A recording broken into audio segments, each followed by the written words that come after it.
Los personajes de mis libros, pues, nunca son gente con la que quieres irte a cenar. Hay terroristas, hay abusadores, hay inquisidores.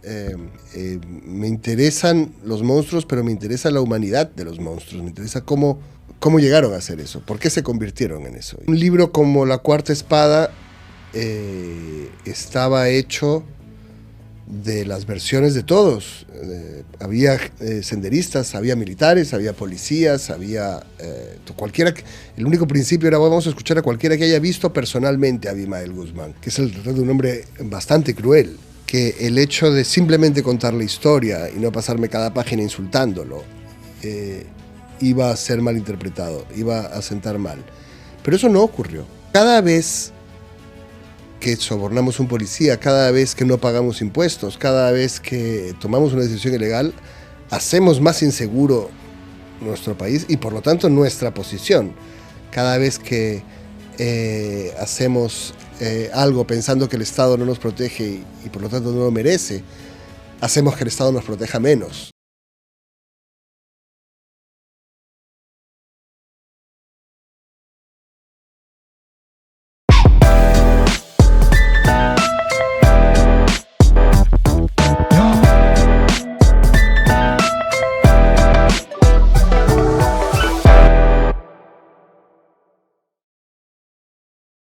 Dicen que leer es vivir muchas vidas. Una frase un tanto cliché, en realidad. Lo que no es cliché son los personajes de Santiago Roncagliolo, que ha estado en la piel de muchos y de muchísimas personalidades además, y él nos acompaña el día de hoy. Santiago, ¿Qué tal? Bienvenido al Buen Librero, ¿cómo estás? Muchas gracias, librero, muy contento de estar contigo. ¿Tiene que ver este afán tuyo por interpretar a muchísimos personajes, meterte en tantas vidas, con ese pasado que tuviste cuando niño? O sea, tú viviste con muchos niños de diferentes nacionalidades y demás, ¿no? Sí, pero bueno, te refieres a que estuvimos exiliados. Mi padre estuvo exiliado y por lo tanto sus hijos, mi familia también. Pero más bien yo creo que tiene que ver con el regreso, porque yo crecí en México y volví a mediados de los 80 a una Lima que estaba en guerra. Donde había apagones, había pues cadáveres por la calle, ¿no? Que todos hemos vivido en mi generación. Y entonces no podía salir mucho de tu casa y la realidad era horrible, y es el momento de mi vida en que yo recuerdo haber empezado a leer mucho para que la vida no fuese solo lo que me estaba ofreciendo la realidad, ¿no? Yo creo que volví a sentir esto durante la pandemia, cuando no podía salir de tu casa y entonces leías o veías series y películas para que la vida fuese más que mirar la pared que tienes a 2 metros. Ese fue el origen de mi vocación por leer y por escribir. Ahora, la vida de muchos niños exiliados, cuyos padres por ende también estaban exiliados, era más o menos la misma, ¿no? Todos venían escapando de gobiernos y de persecuciones. Hubiesen deseado que fuese distinta la realidad en sus países. También de ahí viene la vocación de ficcionador. No creo que los niños pensásemos mucho en estas cosas. Nuestros padres conspiraban en la sala y nosotros... yo tenía una camiseta del Frente Sandinista de Liberación Nacional, que no sabía ni lo que era. Tenía una camiseta de Saddam Hussein, porque Saddam Hussein era el socialista. Y para nosotros todo eso era como divertido y exótico. Sí que había toda la idea de la leyenda de la revolución, la leyenda de toda esa gente que luchaba por un mundo mejor, y supongo que podemos haber crecido con un espíritu muy romántico a raíz de eso, ¿no? Pero no entendíamos muy bien lo que hacían nuestros padres. ¿Cuándo fuiste finalmente consciente de esto? Pues para mí fue un choque haber escuchado hablar tanto de la revolución y de lo buena que iba a ser y de lo que cómo íbamos a derrotar a los malos y a los dictadores, y volver a Perú, donde había una en curso, y eso era una maldita pesadilla, ¿no? Y esa era la gente que ponía bombas y que causaba los apagones y que hacía nuestra vida un infierno. Y entonces para mí era muy difícil entender qué era lo que nos parecía bien. Para mí era muy difícil entender todas esas cosas y Quizá por eso también empecé a leer mucho para tratar de entender de qué estaban hablando, para tratar de entender qué pasaba en el mundo, porque tenía un bombardeo de información, además, en una casa donde se desayunaba análisis político, ¿no? Tenías que entender el periódico para entender de qué estaba hablando la gente todo el día. Aún ahora mi familia, cuando llego a Lima, primero me da el reporte de las últimas noticias y luego me dice Feliz Navidad. Así somos. ¿Y te acuerdas cuáles eran esas lecturas que te acompañaban en ese momento? Yo empecé leyendo, o sea, aparte del periódico, que leía sin entenderlo durante muchos años, tratando de estar a la altura de todos estos mayores que hablaban de estas cosas que no entendía. Yo empecé leyendo, la primera novela que leí fue Tiburón, de Peter Benchley, porque, bueno, todos estos señores que hablaban de política todo el día, mis padres, mis tíos, eran muy intelectuales.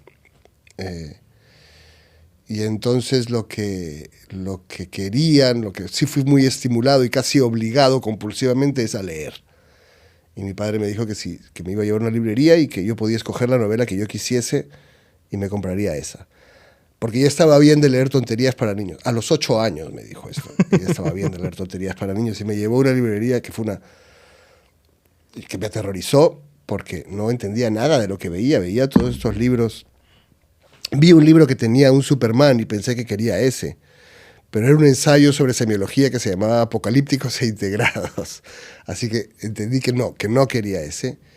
Y al final vi una que tenía en la portada un tiburón persiguiendo a una mujer desnuda y dije, este quiero. Y este me compraron. Y esa fue la primera novela que leí. Y después empecé a leer Agatha Christie. Había muchos de esos libros en casa. Novelas policiales, Sherlock Holmes, como esas cosas tenían un misterio que resolver, eran como un juego que se planteaba al lector y lo disfrutaba. Y luego mi madre, que era escritora y profesora de lenguaje y de literatura, más bien fue la que me dijo a los 9 o 10 años que ya estaba bien de leer esas tonterías de Agatha Christie y que iba a leer literatura de verdad, y me dio un libro de García Márquez que se llamaba La increíble y triste historia de la Cándida Heréndira y su abuela desalmada. Una de las más grandes villanas en la historia de la literatura, te diría. Sí, pero yo leí eso y no entendí nada. ¿A qué edad lo leíste? ¿A los 9? 9 debo haber tenido. Sí, ya había leído suficientes Agatha Christie y claro, venía de esta familia tan cultureta que les parecía insoportable que yo tuviese 8 años y solo leyese novelas policiales. Entonces leí esa. No entendí nada, pero aún recuerdo, se me han quedado grabadas hasta ahora imágenes muy poderosas, como un ángel tirado en un patio con las alas rotas, mugriento, ensangrentado, ¿no? Como la abuela, la villana, en efecto, que condena y tortura a su nieta a prostituirse con todo el ejército hasta que le pague una deuda. Y entonces a partir de ese momento empecé a leer ya indistintamente cultura popular y alta cultura. Yo todo lo que empezaba a llegar a mis manos ya lo iba leyendo porque me empecé muy joven, ¿no? Muy rápido. Hay una relación entre esto que me estás mencionando y lo que viene a ser posteriormente tu carrera literaria, porque se trata de personajes que en algún momento tratan de averiguar la verdad a propósito de hechos que vienen a descolocar la realidad de ese momento, ¿no? Sí, es la historia de mi vida. Siempre han saltado las cosas en pedazos, ¿no? Primero, esto que dije, que volvimos a Perú y todo esto que escuchaba de estos latinoamericanos y sus revoluciones, parece una maldita pesadilla.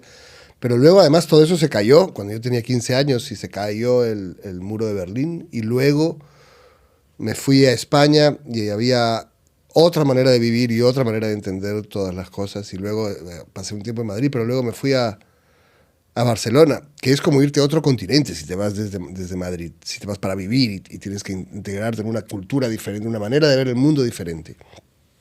Entonces, constantemente a mí se me han derrumbado todas las certezas y he tenido que reconstruir como he podido una vida, y esto, incluso de manera inconsciente, siempre les ha ocurrido a mis personajes, ¿no? Se les derrumba todo lo que creen y tienen que volver a conseguir un relato de sí mismos que les permita vivir, que sea creíble, que no les resulte falso. ¿Se derrumbó un poco tu mundo en 2006 cuando ganaste el premio Alfaguara por Abril Rojo? Sí, bueno, pero eso estuvo bien que se derrumbara, porque era una porquería. En ese momento yo era muerto de hambre. ¿Cómo era en ese momento? Yo era un inmigrante semilegal, tenía papeles, hasta muy poco antes mis papeles eran de empleado doméstico, que era lo que podías tener para sacar los papeles. Vivía con 5 otros latinoamericanos en un piso compartido que era un desastre, lleno de artistas y bohemios y locos. y de repente vino... Ya en mi libro anterior, Pudor, había ido muy bien, había empezado a viajar, muy bien para lo que era mi vida en ese momento, ¿no? Y con esto empecé a hacer pues giras muy, muy largas y también pude empezar a escribir en los medios en ese momento, sobre todo en El País y en la radio, y entonces de repente era un escritor, ¿no?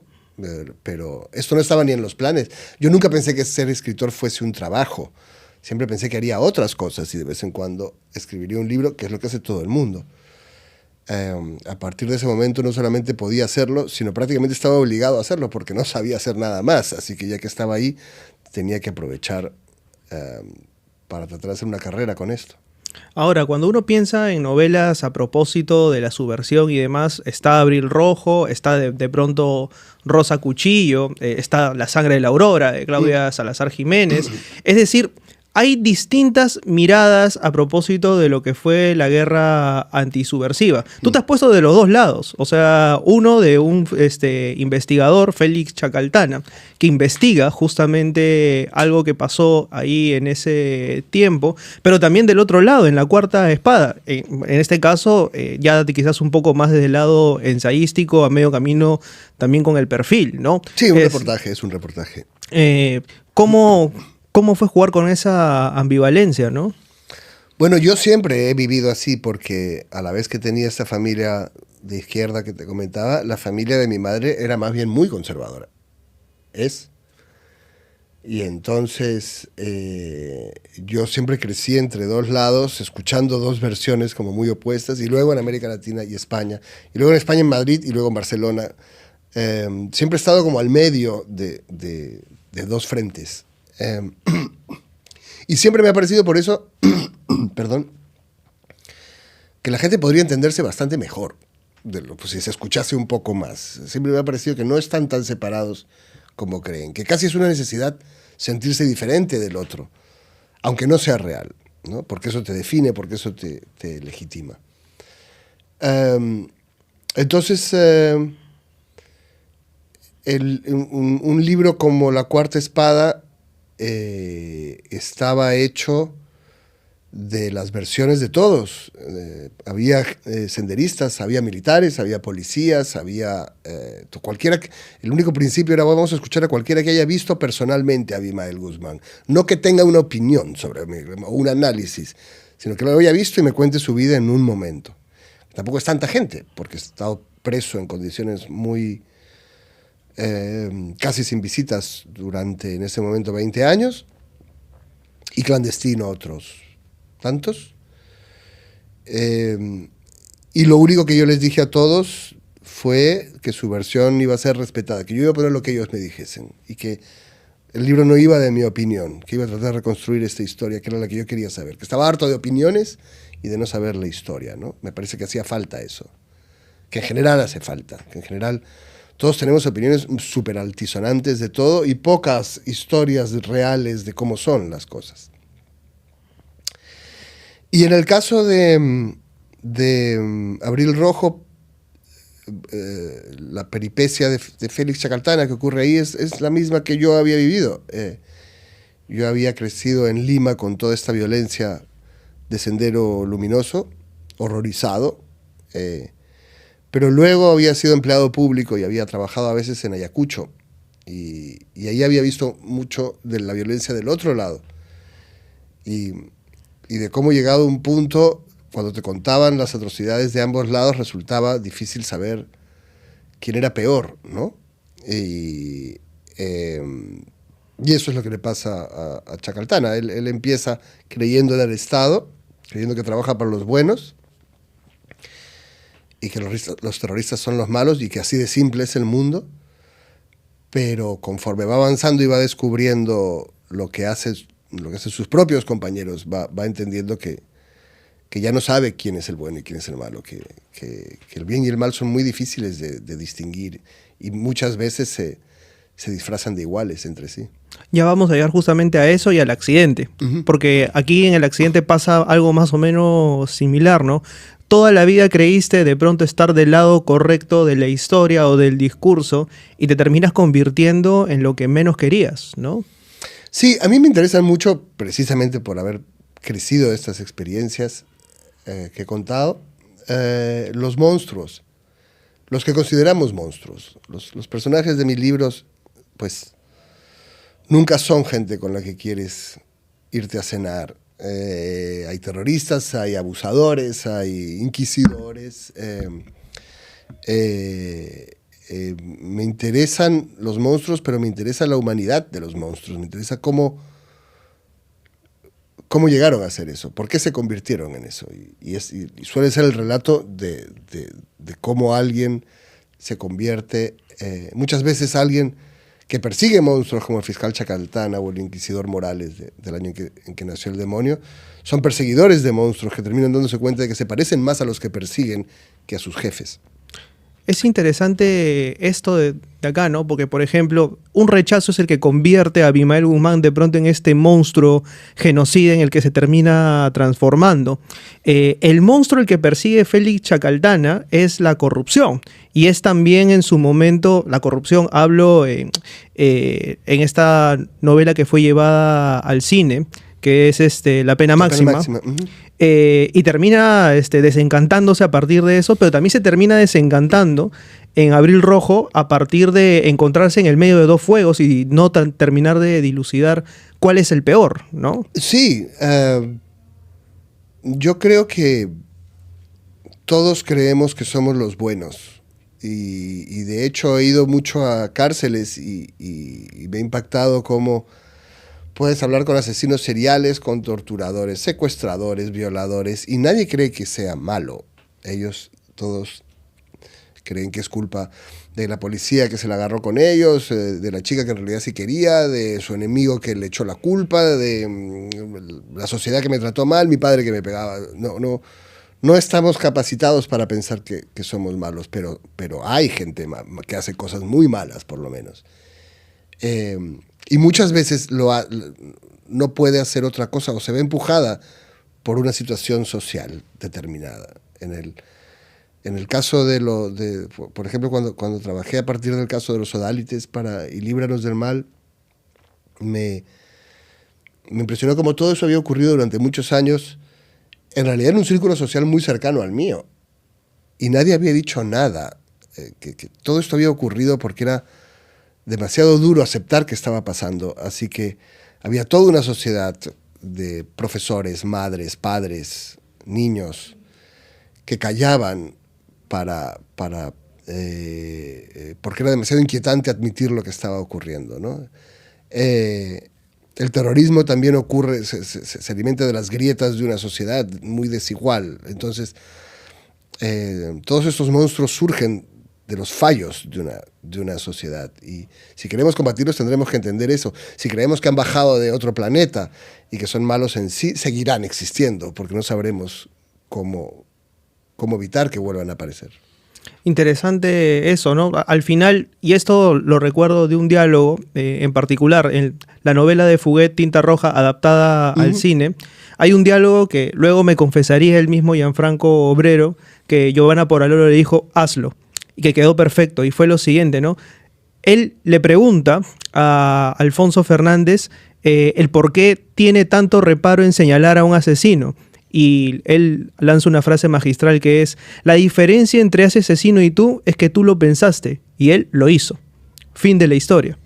Y es la verdad, o sea, uno no sabe en qué momento termina cruzando la línea y termina estando del otro lado, ¿no? Sobre todo en una sociedad tan complicada como la nuestra, ¿no?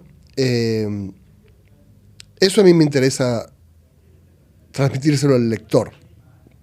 Que el lector se pregunte si él en esas mismas circunstancias de estos personajes no habría hecho lo mismo, no sería un monstruo también, ¿no? O si algo de su participación, algo de sus silencios, algo de sus opiniones no está alimentando brutalidades o monstruosidades que él no quiere ver. Me gusta llevarlo hacia el lado oscuro y que se dé cuenta de que ese lado está hecho de los mismos miedos, de los mismos deseos, de las mismas pasiones que él tiene en su pequeña vida en la que cree que es tan bueno. Ahora, ponerle luz a esa oscuridad no necesariamente quiere decir romantizar ese aspecto de la vida de las personas. Leí algunos comentarios que hay en algunos de tus libros, ¿no? Por ejemplo, en La Cuarta Espada, algunas personas que me temo que no han leído el libro, quizás opinan muy ligeramente, está romantizando la vida de un terrorista y nada más alejado de la realidad, ¿no? No creo que lo romantice nada, más bien creo que es el retrato de un hombre bastante cruel. Es curioso cómo ese libro, cuando salió yo pensé que el hecho de simplemente contar la historia y no pasarme cada página insultándolo iba a ser mal interpretado, iba a sentar mal. Pero eso no ocurrió. Es más, lo pude conversar con militares, lo pude conversar con policías, era una versión de la historia que tú podías leer si eras de izquierda, si eras de derecha, en cualquier caso, porque te cuenta una historia ese libro. Y en ese sentido permitía abrir discusiones, que la gente saque sus propias conclusiones, discuta con otras personas cuáles son las conclusiones. Me doy cuenta de que ese libro sería mucho más difícil de sacar ahora. De repente la sociedad es más sensible de lo que era hace 15 años a cosas que ocurrieron hace 30 años, ¿no? Y de repente hemos vuelto a la retórica de guerra en la que solamente puedes estar a favor o en contra, y si dices cualquier cosa de lo que realmente hizo un bando, ya estás en el otro. Y eso es justamente, nos impide pensar, nos impide tener una versión clara de la historia, o por lo menos discutir una versión clara de la historia, ¿no? ¿Crees que las redes sociales han contribuido para eso? Sí, o sea, obviamente ha contribuido el hecho de que tenemos que tener opiniones de menos de 140 caracteres sobre más o menos todo, desde Palestina hasta los derechos de las minorías sexuales, hasta las actuaciones militares de 1985, hasta casi todo. Pero también creo que ha contribuido, o sea, que una diferencia entre el momento en que sale ese libro y este momento es que en ese momento todos creían en la democracia. Había una fe en ese sistema en el que todos podríamos decir lo que opinábamos y revisar la historia y con libertad de expresión y separación de poderes, llegar a una sociedad linda en la que todos seríamos libres y prósperos. Y eso no ocurrió. Y hoy día la mayor parte de la población, no solamente en el Perú, no cree en la democracia, no cree que ese sistema lo vaya a hacer vivir mejor. Y por lo tanto se impone, cuando no crees en la democracia, se impone, bueno, esta es mi tribu y me aferraré a lo que diga ella, da igual que sea cierto o falso, ¿no? Ese es nuestro relato y tenemos que imponer ese relato. Y eso está pasando no solo en Perú, está pasando en América Latina, está pasando en España, está pasando en Estados Unidos. La verdad ha dejado de importar dentro del debate. Y esto reafirma también lo que dice Yuval Noah, ¿no? Cuando estaba leyéndolo camino para acá, él menciona que justamente la gente ha empezado a polarizar los discursos y a creer en discursos extremadamente polarizados, porque los discursos representan la revalidación de una verdad, ¿no? En la cual ellos creen y, como dices tú, tratan de aferrarse a ella, ¿no? Esto sí, es la eliminación del criterio, finalmente. También he estado leyendo ese libro y me encanta lo que hace, nunca voy a decir su nombre bien, Yuval Noah. Yuval Noah. Yuval Noah. Pero lo que dice, habla de esta versión ingenua según la cual la información retrata la verdad. Exacto. Y contra la versión populista, que es cínica y que dice la información retrata los intereses de alguien. Y los nuevos populismos, los líderes, los Donald Trumps, los Mileis, los Bolsonaros, los Maduros también, porque son de todas las tendencias los populistas actuales, consideran que sus rivales mienten y que por lo tanto ellos pueden mentir. Tienen que mentir para contrarrestar las mentiras del rival. Y cuando todo el mundo te está mintiendo, lo que ocurre es que ya no sabes a quién creer. Ya no sabes qué creer, ya no eres capaz de discernir la realidad y te aferras pues, al relato de los tipos en que confías, ¿no? Del grupo que te parezca más cercano. Hay verdades en las que yo creo. Por ejemplo, ¿sabes cuál es una de esas verdades? En que Yaqua es esa agua en la que todos deberían confiar. ¿Sabes por qué? Porque tienen este tipo de filtros, queridísimo Santiago, que se llaman Yaqua Ya, que puedes comprar a través del WhatsApp, y que permiten purificar el agua, y con esto te estás ahorrando un montón de plata en comprar agua, por ejemplo, que es algo que yo estoy haciendo más regularmente. Estoy abandonando las bebidas azucaradas paulatinamente. No sé si por edad, no sé si por capricho, o no sé si por finalmente hedonismo, pero las estoy abandonando por el agua. Bueno, yo tengo la garganta fatal y me está ayudando mucho. Así que, Así que ya empezó a hacer su actividad Yaqua, entonces Yaqua. Te decía esto de los relatos y de la verdad porque cuando uno lee historia, por ejemplo, cree que la historia es la verdad, y lo que es verdad en realidad son los hechos, y lo que tenemos a través de los hechos son las interpretaciones a propósito de la historia. Tú has interpretado a tu manera Abril Rojo, has interpretado a tu manera la pena máxima, dos periodos distintos de la historia, has ido a la colonia para digamos, relatar tu propia versión a propósito de lo que fue el año en que nació el demonio. Un tiempo en el que además se trataba como anómalo aquello que no se podía explicar. Y muchas de las cosas que eran inexplicables en ese momento hoy podrían ser tranquilamente cotidianas, ¿no? Por ejemplo, bebés siameses, etcétera, etcétera, etcétera. Ahora te has ido a la actualidad. Y digamos que en esta actualidad es donde está justamente situada el accidente, que es la historia de Maritza, quien tranquilamente podría ser el sueño de la emprendedora que muchos quisieran ser, pero finalmente se ve asediada por un mundo que se le va cayendo, y en este mundo que se le va cayendo está su hija de por medio, ¿no? Cuéntame un poco a propósito de esta novela que empezó siendo un podcast. Sí, es la historia de Maritza Fontana. Ella es, bueno, lo tiene todo, la familia perfecta, pero su vida se derrumba. Se ha caído como se ha caído exactamente. Se derrumba exactamente así. El libro. Ella, bueno, su hija tiene un accidente terrible que casi le cuesta la vida.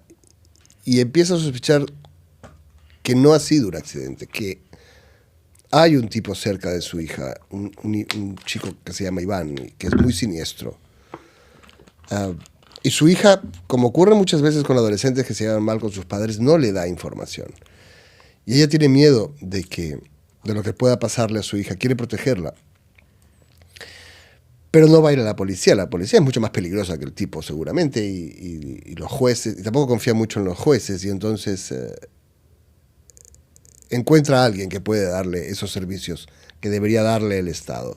Encuentra a alguien que puede darle un susto a este chico. Y ya que le da un susto a este chico, ¿por qué no le echa un vistazo a su marido? ¿Y por qué no se fijan en lo que están haciendo sus compañeros de trabajo? Ella pasa al lado oscuro y descubre un poder. Pero ese poder va a ir destruyendo su propia vida, ¿no? Y descubriéndole que toda su vida es una mentira. Mejor era no saber cuál era la realidad. Y eso tiene que ver con... Es un retrato de cómo las mafias se han ido comiendo a los estados y se están comiendo a los estados. Porque hay gente que ya no confía en esos estados y prefiere pasar al lado oscuro, como Maritza. Pero Maritza también representa esos sueños con los que creció mi generación en los 90. Lo de que si te lo propones puedes lograr lo que quieras, y ese sueño capitalista que ahora está en crisis, ¿no? Ahora sabemos que si eres pobre lo más probable es que te mueras pobre y si eres rico lo más probable es que te mueras rico. Y ella también va a descubrir que ese sueño que ella encarnaba, que ese sueño que ella creía representar es mentira y su vida es una mentira. Ahora, es también la ruptura de este discurso en el cual uno cree que teniendo dinero tienes en realidad más protección y en realidad estás mucho más expuesto y tienes que recurrir a otro tipo de mecanismos para estar seguro e inconscientemente terminas envuelto en una red que quizás no querías conocer tan de cerca, ¿no? Sí, me sirvió mucho para esto una historia que me contó un amigo. Me dijo que a él le ofrecieron un soborno grande, $1 millón por tomar una decisión. Y él se lo pensó mucho, si iba a recibir $1 millón de mafias por tomar esa decisión, pero luego pensó, si acepto ese $1 millón, ellos sabrán siempre que yo he aceptado $1 millón y podrán probar que soy un corrupto, con lo cual luego me pedirán otro favor, y luego otro favor, y luego otro, y lo que les dé acabará valiendo mucho más de $1 millón, y cuando no les sirva me van a dejar caer. Y eso es un poco lo que le pasa a Maritza. Una vez que aceptas, ya estás dentro del lado oscuro, y el solo hecho de que hayas aceptado te engancha a ese lado. Y ella sigue sin poder proteger a su hija, en ningún momento lo consigue. Cuando ocurre todo lo que ocurre, ella va a darse cuenta de que la principal amenaza para su hija es ella misma, y lo que ella está haciendo, y la incapacidad que ha tenido siempre para escucharla, ¿no? Ha querido imponerle su sueño a esa hija, y lo que ha hecho es convertir su propia vida en una pesadilla.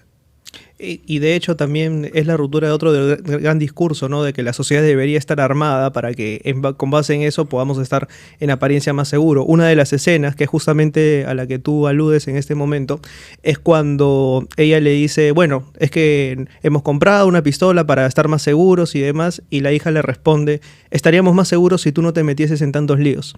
Sí. Y creo que esa parte nada más ya te revela un poco cuál es el tenor de toda la narración, ¿no? Bueno, cada vez que sobornamos a un policía, cada vez que no pagamos impuestos, cada vez que tomamos una decisión ilegal, hacemos más inseguro nuestro país y por lo tanto nuestra posición. Cada vez que hacemos algo pensando que el Estado no nos protege y por lo tanto no lo merece, hacemos que el Estado nos proteja menos, ¿no? Y esta es la paradoja que vive Maritza. Mientras trata de salvar la vida de su hija, la está hundiendo.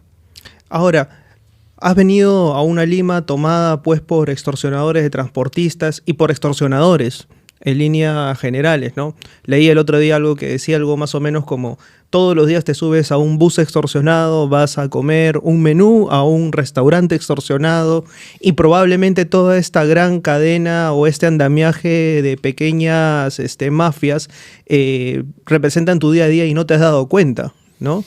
Lo peor es que yo escribí esta historia, como mencionaste, para un podcast, para una actriz mexicana, para Vanessa Bauche, y ahora ha sido adaptada al libro. Pero la historia ya tiene unos años y ahora es más real que cuando fue escrita por primera vez, ¿no?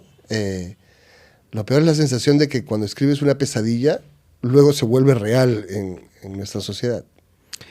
¿Volverías en ese sentido a poder hacer guiones y de pronto llevar esta historia al cine? Porque es otro tipo de lenguaje, ¿no? Y creo que cobraría una vigencia tremenda. Ojalá, pero no depende de mí. Llevar algo a la pantalla, yo he trabajado en guiones de mis libros, de libros ajenos o sin libros. Y eso es una industria. Depende de muchísimos factores, de que haya el financiamiento, de que productores de distintos países se pongan de acuerdo, de que tengas a la actriz indicada, de que en ese momento estén buscando ese género de cosa. El audiovisual, el cine, la serie, requieren mucho dinero y el dinero siempre es una limitación. Los libros solo cuestan lo que tu imaginación permite hacer. ¿Quieres poner elefantes morados volando y bombardeando la ciudad? Puedes, no cuesta más que no ponerlos. Bueno, la ciencia ficción es justamente uno de los géneros que aquí en el Perú no se han explorado tanto en cine, al menos, ¿no? Ni en libros tampoco, pero no porque sean caros. En cambio, el audiovisual, incluso un audiovisual intimista, incluso una pequeña película solamente de personajes que hablan, te cuesta, en el mejor de los casos, de una producción peruana, $500,000. Entonces, los libros son un espacio mucho más libre y mucho más personal. Me encanta hacer guiones, pero no dependen de mis proyectos, depende de que haya una conjunción de cosas y un equipo que pueda llevarlos a cabo. Y en ese sentido,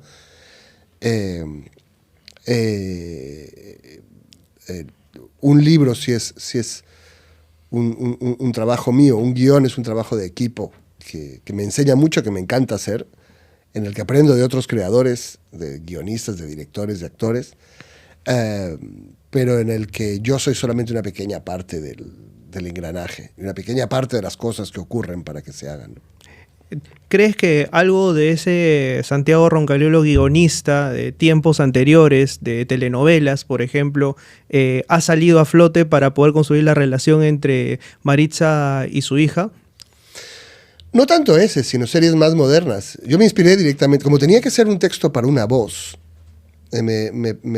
me preocupaba que alguien que escucha una historia tenga menos atención que alguien que lee una historia. Así que esa historia tiene que ser muy rápida, no tienes que dejarle un instante para dudar que quieres seguir escuchándola. Y entonces, en vez de inspirarme en libros, como suelo hacer, busqué modelos en series, como Ozark o The Sinner, series que hablan de gente normal que se ve arrastrada al lado oscuro, ¿no? El mismo Breaking Bad, ¿no? Breaking Bad. Breaking Bad me interesaba mucho, pero Breaking Bad es profundamente masculina. Yo necesitaba referentes más femeninos, ¿no? Me interesaba que fuese una mujer, Maritza. Pero sí, es un Breaking Bad peruano, si quieres, ¿no?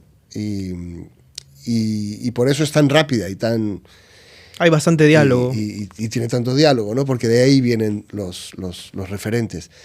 Yo siempre he escrito de una manera muy visual y también por eso me han adaptado al audiovisual y también me llaman para ser guionista. Cuando yo crecía, la literatura latinoamericana, que era la dominante, la de Cabrera Infante o la de García Márquez, era una experiencia profundamente intelectual.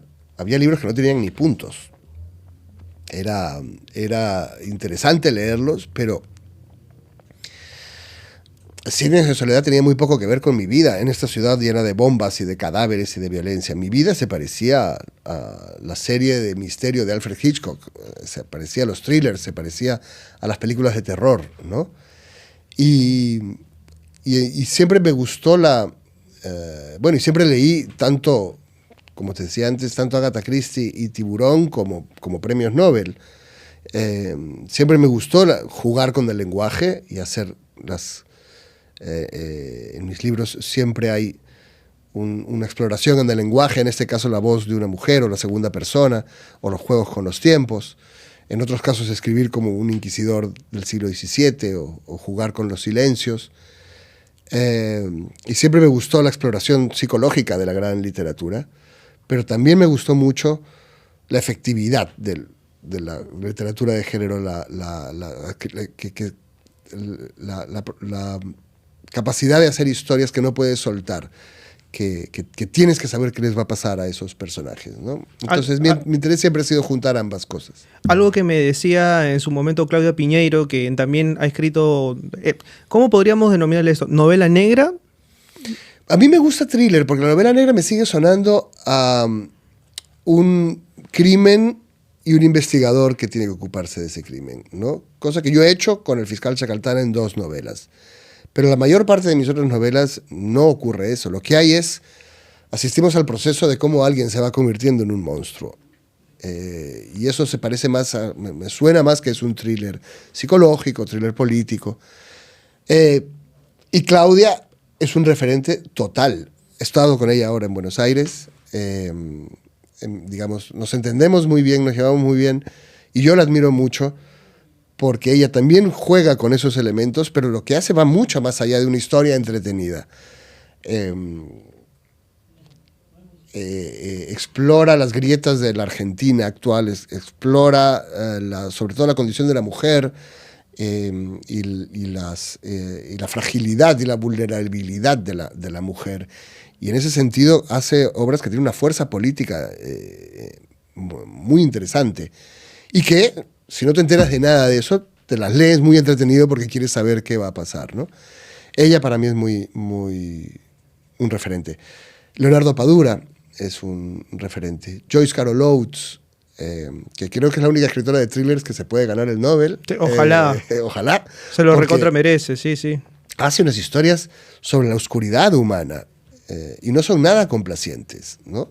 El Señor de las Muñecas, por ejemplo, es uno de esos libros. El Señor de las libros. Muñecas es escalofriante. Es tremendo. Y tiene uno nuevo que ya conseguí, que se llama Carniceros, que tiene que ver con los experimentos psiquiátricos con mujeres en el siglo XIX. Y también explorando las relaciones humanas en materia de infidelidad, por ejemplo, es bastante capa, ¿no? Los recursos del thriller te permiten hablar del lado oscuro. Puedes hacer con eso algo simple y banal y entretenido, pero también puedes hacer cosas que penetran de una manera muy punzante, muy inquietante, incluso muy perturbadora en lo que los seres humanos podemos llegar a ser. Mencionaba esto de la novela negra porque es una pregunta que también le hice a Claudia en su momento, ¿no? Y esta novela justamente a mí me deja un eco bastante lejano o por lo menos parecido a lo que hace Claudia Piñeiro en Argentina. Ahora lo has hecho tú, me parece. Ojalá, todos mis libros. Yo creo que tenemos proyectos muy cercanos, Claudia y yo. Y también un aprecio por la cultura popular, y también ella escribe guiones, también escribe teatro. Los dos incorporamos la cultura popular en lo que... Y a eso iba, justamente. ¿Crees que hay una revalorización de este género en general? Porque por ahí antes, novela negra. Es más, ella me contó, ¿no?, que cuando ella va a recibir el Man Booker Prize, o sea, el premio que gana en su momento, es como que dijeron, ay, novela negra. O sea, es como que siempre como que mirándolos de reojo, ¿no? Como un género menor. Y creo que la novela negra, la ciencia ficción, el policial, son géneros que antes en Latinoamérica se veían como muy lejanos, ¿no? Muy estilo Raymond Chandler. Pero Raymond Chandler también era un tremendo escritor y que creo que ahora recién es como que estamos pudiéndolos apreciar en una magnitud diferente, ¿no? Yo creo que la literatura de género siempre ha formado parte de lo que se llama alta cultura. A mí me da un poco igual la diferencia, ¿eh? A veces quiero leer a un premio Nobel y a veces quiero leer a Stephen King. Y además creo que Stephen King se debería ganar el Nobel. Uy, ¿a cuánto se les va a erizar la piel cuando dices eso? Pero es un gran escritor y además es mucho mejor escritor que muchos escritores de terror. Yo sí creo que hay escritores de terror para mí, por ejemplo, son franquicias baratas y que no me gustan, pero él tiene un desarrollo psicológico de los personajes y una claridad sobre los miedos de Estados Unidos, que es un país lleno de miedos, que nos contagia a todos, que lo convierte en un escritor que trasciende el entretenimiento. Tú sabes que a mí me sorprendió bastante, porque me habían hablado muchísimo de Stephen King y demás, y mira cómo son los prejuicios. O sea, hace 2 años recién empecé a leer a Stephen King.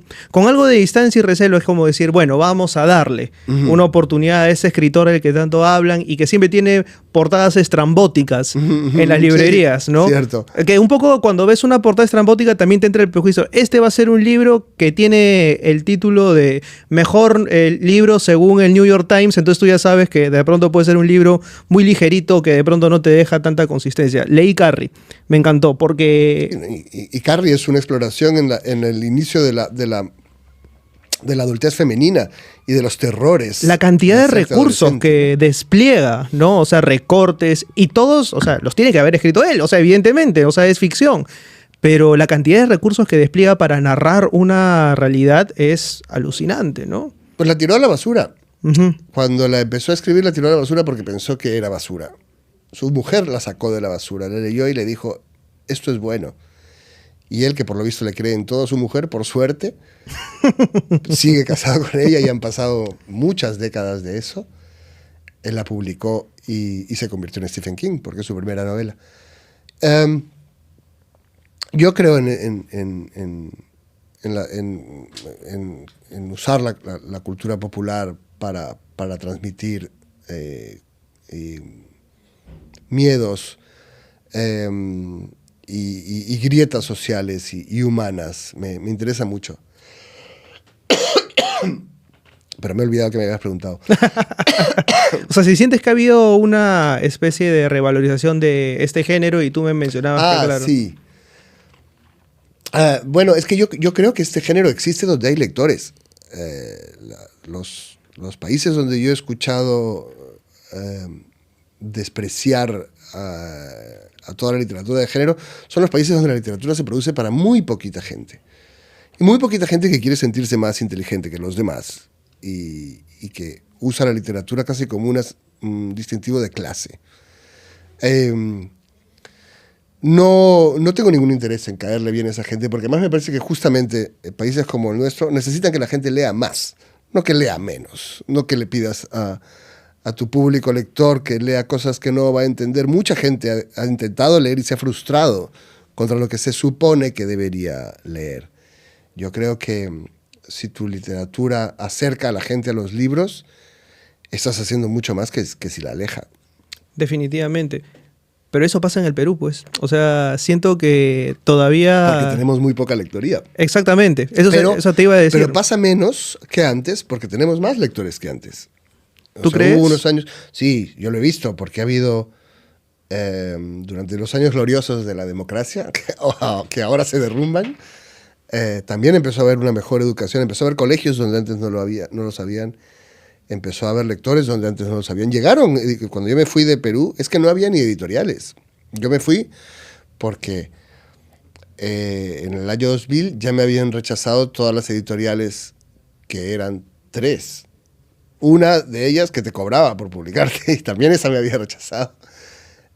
Luego empezaron a llegar los grupos editoriales porque había porque había un público al que llevarle esos libros, ¿no? Entonces... cambió la perspectiva y un país como Argentina, que siempre ha sido de los que más ha leído del mundo en español, es un país cuya literatura nunca ha renegado del género popular. Cortázar era un escritor de literatura fantástica y Borges escribe thrillers filosóficos, pero son pequeños thrillers con un misterio y un desenlace. Y también tiene un libro con Bioy de cuentos policiales. Argentina nunca renegó de la cultura popular y siempre supo que jugando con ella se pueden hacer cosas interesantes. Carlos Fuentes tiene cosas muy extrañas y sofisticadas, pero también tiene una historia de terror que se llama Aura, y que es una novela espectacular, que podría ser una novelita de Stephen King. Y España siempre ha tenido... escritores populares, ¿no? Escritores como Vázquez Montalbán, que hacía novela negra ya desde la transición y que retrata la transición a través de la novela negra. Si crees que con la literatura de género no se puede hacer nada interesante, es posible que no hayas leído muchos libros, en realidad. Premios Nobel como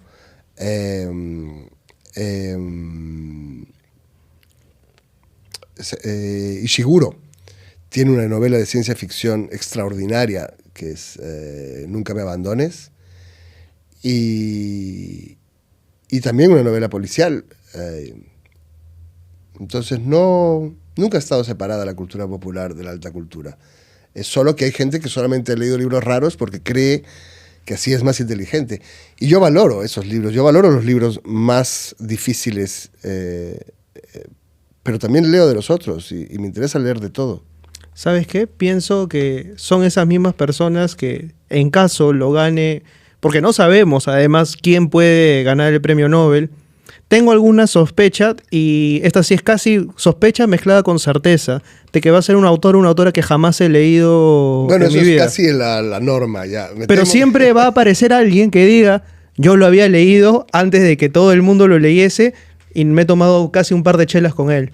Entonces, es como que... Esa idea de decir yo solamente leo cosas que pues ahorita van a ser tendencia mundial porque yo un poco más y conozco al autor, ¿no? Ahora, igual que te he dicho esto, también porque pienso que está bien que haya gente diciendo, elevando y hablando de los libros más complejos, porque también son libros de los que se habla menos. Así que está muy bien. Está muy bien que haya un premio que siempre se lo dan, un premio muy famoso en el mundo que siempre se lo da a un escritor que no conoces, porque así llegan a ti escritores de lugares del mundo que no se te habría ocurrido y que descubres. Hay sitio para todas las cosas. No veo por qué convertirlo en un partido entre la U y la Alianza, ¿no? Tú sí no has llevado a tus hijos a una librería y dices, bueno, ya es hora de que lean cosas de verdad, ¿o no? A mi hijo, peor. En casa del herrero cuchillo de palo, a mi hijo le dije, publiqué un libro de cuentos como muy personales y muy autobiográficos sobre la experiencia de la migración, que se llama Lejos. Y ahí hay un cuento sobre el nacimiento de mi hijo. Está ficcionado, pero habla sobre mi experiencia como padre, sobre tener un hijo lejos del lugar donde tú fuiste hijo. Y sobre su madre y yo en el momento en que él nace. Y le dije, hijo, mira, lee esto porque habla de ti, habla de lo que tú representaste para nosotros. Y es un cuento muy personal. Y él me dijo, uy, qué pereza, papi. Déjalo ahí, ya lo agarro si eso un día de estos. No lo haré yo nunca. Pero bueno, o sea, también hay gente que no lee libros y es feliz. Quiero decir, creo que tú encuentras la vida que quieres y que tienes que dejar que tus hijos encuentren la vida que quieren y tienes que dejar que otros lectores encuentren la literatura que quieren. A lo mejor no es la tuya tampoco, no a todo el mundo tienes que gustarle. Y eso es lo bonito, ¿no? Que no seamos todos iguales, que hablemos con gente diferente, que existan diferencias. El libro que sí tienen que leer es El accidente, que paradójicamente ha sufrido un accidente mientras estábamos haciendo esta entrevista. Quiero agradecerle a Santiago por haber venido al programa. Muchas gracias por estar. Gracias por esta conversación. Y con nosotros será hasta la próxima semana a la misma hora por el mismo canal, pese a muchos, con el mismo conductor. Cuidado con los accidentes.